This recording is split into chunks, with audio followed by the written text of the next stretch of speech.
Hi, everybody. This is Saad. I just returned from, not arguably, guaranteed the most woke place in the universe. No, not Portland, Oregon. No, not some place in California. No, not some place in Vermont. I just returned from Ithaca, New York. Now, before I explain why I was so energized by the woke progressive ethos of Ithaca, let me remind you that I obtained my MS, Masters of Science, and my PhD at Cornell. Cornell is a wonderful place in many ways. Of course, it's one of the most prestigious universities in the world. I went there because my former doctoral supervisor is retiring, and so a bunch of us went there to commemorate his retirement and hung out in Ithaca for a few days with my family. As you could see, I was so moved and energized by the wokeness that, as you can see, I've transformed myself. Because, as you know, and as I've explained in the Parasitic Mind, having bright color is a form of aposematic coloring. It's a form of warning signal that evolved in nature. But in the case of the woke hair coloring, it's a way of demonstrating that you're ideologically fierce. And I'm certainly that. I'm very wokeified. You can see I've got a whole bunch of things. My daughter was even going to do some black eyelash. I said, no, I think it's enough to show that I'm committed to all progressive causes by donning what I'm wearing now. This is not satirical, by the way. This is very much my commitment to all things woke. Now, Ithaca historically has been very much of a haven for this kind of stuff because it's where all the hippies from the 60s went to, make love, not war, eradicate war through music. All of these very actionable and very practical and powerful ideas. Like you don't fight another country with the military. You just love them more. Through love, you can conquer everything. And that's very practical because we know that history, love has been the most powerful way to keep really nasty guys over there who want to conquer us here. It's through pacifism that we're able to do that. For example, uh, uh, the appeasement strategy of Chamberlain prior to Churchill coming in is why, of course, the Nazis decided to retreat because it's through pacifism, through hugging cucumbers, through, chakra dancing, through all that hippie stuff. This is how the world progresses. We just kind of sway with the wind. So that was always how Ithaca was. There's a lot of communes, a lot of love, a lot of playing music outside, a lot of hand holding, a lot of Bernie Sanders. And when I was there, there was all that stuff. But now, I graduated in 1994. I went back several times, but let me tell you, if you think that things have accelerated in terms of wokeness all over the world, can you imagine what it's like in Woke Central? I mean, my goodness, do they need some major dosing of this book? Everywhere, every house, every car, every store window, Black Lives Matters. I even posted because I was so moved by it and I so strongly support it. It's such a large demographic. Black trans lives matter. Now, of course, as someone who's Lebanese Jewish who used to be differently weighted, I'm starting a foundation. Uh, Fat trans Lebanese Jews lives matter, because the more you kind of atomize the marginalized group, the more powerful it is, because there's a gigantic genocide taking place against all of these different groups. By the way, I'm wondering if, as I explained during the Canadian Senate testimony that I gave, whether if we care so much about not hurting feelings and having victimology groups, no group is certainly more victimized on a daily basis than overweight people. And I'm being serious now. So if you've got a kid who's overweight, the kind of bullying that he or she is likely to get is unbelievably greater if you add up all of the hurt of overweight kids than all of those atomized groups that are made up of six people. But yet, of course, that's not quite so woke. So there you have it. But I was very, very moved by one, and I'm even thinking of quitting Judaism and joining this group. This is the First Unitarian Society of Ithaca. So here they wrote, in this congregation we believe Black Lives Matter. That's certainly true for me. Not all lives matter. Black lives matter. Women's rights are human rights. And now we know that that's really an important thing, certainly in a university like Cornell, where, as we know now, across all universities, across all educational attainment, associate's degree, bachelor's degree, master's degree, and doctoral degree, across all racial groupings, women outnumber men.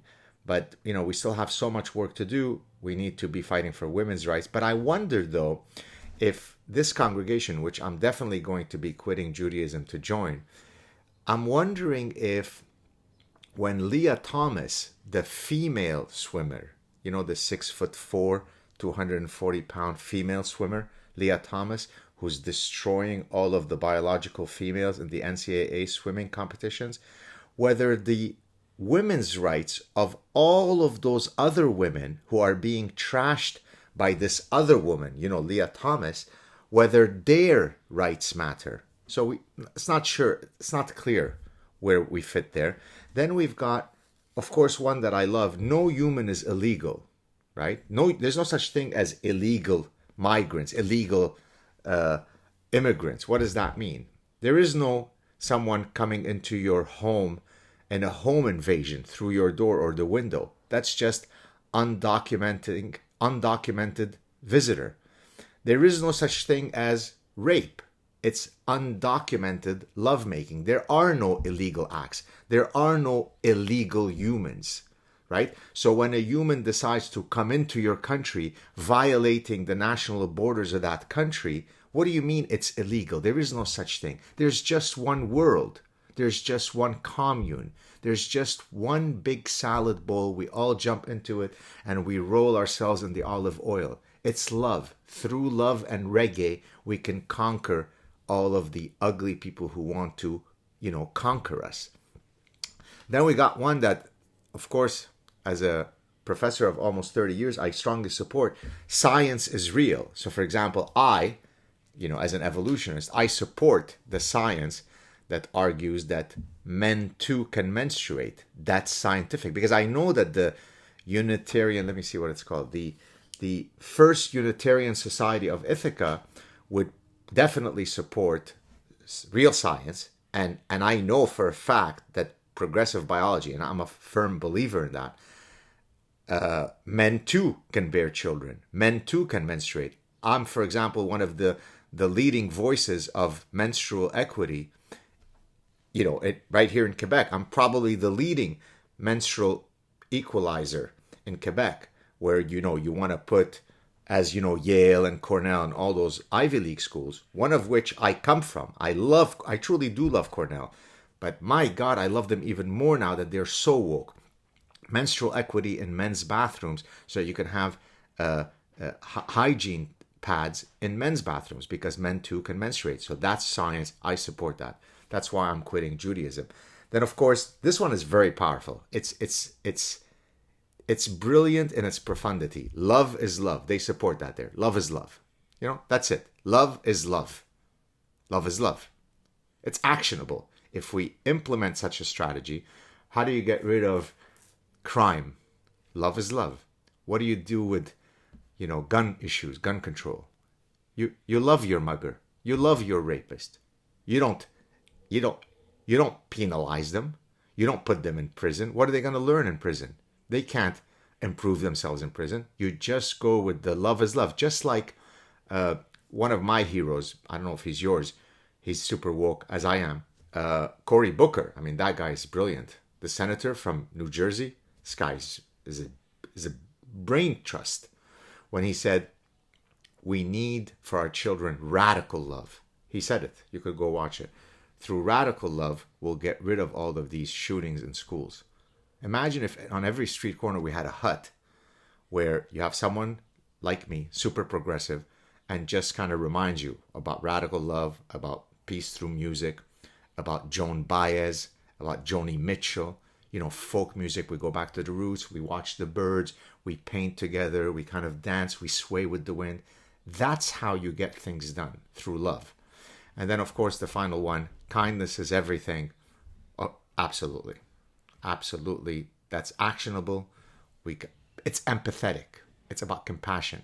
By the way, today I went to a coffee called Gimme Coffee. It was in a very, very beautiful kind of bucolic, picturesque little corner in Ithaca. I walked in. The pandemic has now been over for many months.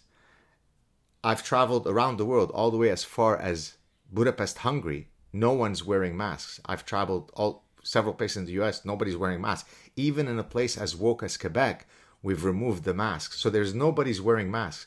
I walk into this place, this super woke barista with color, hair color like mine, hair polish and so on, started screaming at me, wear your mask. Of course, I didn't have a mask, so I had to get a mask, wear it, Anyways, that's science. See, that in that little microcosm at that cafe, sure, everywhere else around the world, nobody's wearing masks, but there they hold the epistemologically valid, the epidemiologically valid position that you need to be wearing masks, and anybody who doesn't is a science denier, is a COVID flat earther.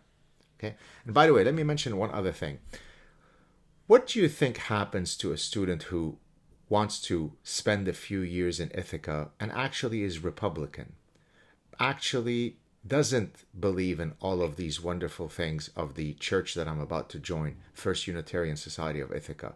What happens to that student? Because what I saw in Ithaca was an unbelievably authoritarian ideological conformity, where every car, every storefront, every building, every anything had all those signals. So now imagine if you want to come out and say, wait a minute, I don't necessarily believe in that.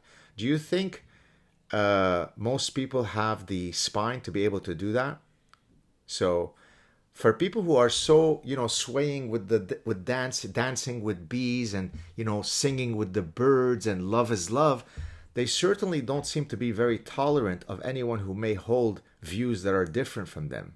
And so before you send your kids to one of these wonderful schools that I do, and I'm being serious now, of course, these universities have wonderful programs where you can grow and study, but all that goes to waste if you have ideological conformity that is so stifling at every DNA of an interaction between people.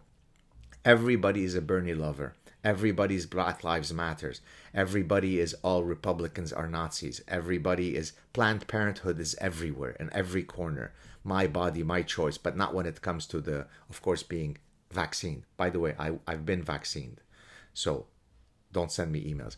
So as you walk around, you see this unbelievable herd mentality, whereby every behavioral cue, every sartorial cue, every sign is completely in step. So there you have it, folks. Very, very excited to have come back from Ithaca. Very revitalized in my progressive bona fide positions.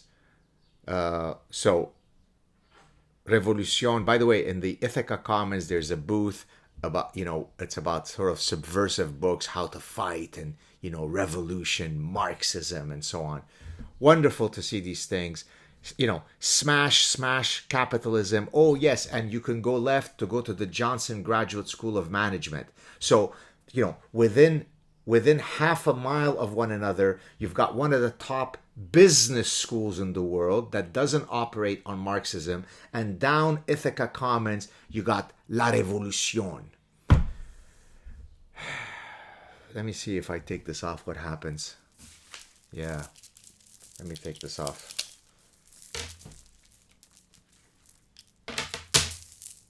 Let me take this off here.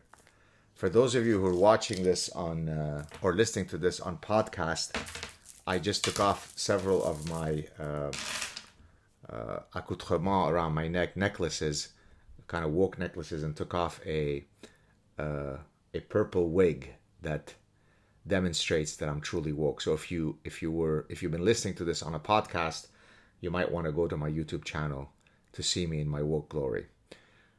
Again, people, what makes a society beautiful is that we are truly tolerant. Tolerant not just to the things that matter to the woke. The most important thing about tolerance is to tolerate diversity in your mind. Not your skin color, not your gender identity, not your sexual orientation, not all of these other immutable traits that the woke care about. The most defining feature of a tolerant person is that you can tolerate those who hold positions on issues of importance, positions that are different from yours. And Ithaca is one cesspool of caricature, satirical wokeness. I'm really sorry that it's that. I bet you that if I were a professor at Cornell, it would take me about 15 minutes to fumigate the hell out of that ideological hellhole. I still love Cornell. Cornell has been a beautiful place for me to study, but my Lord Ithaca, have you sunk into the abyss of infinite woke darkness? Take care, everybody. Cheers.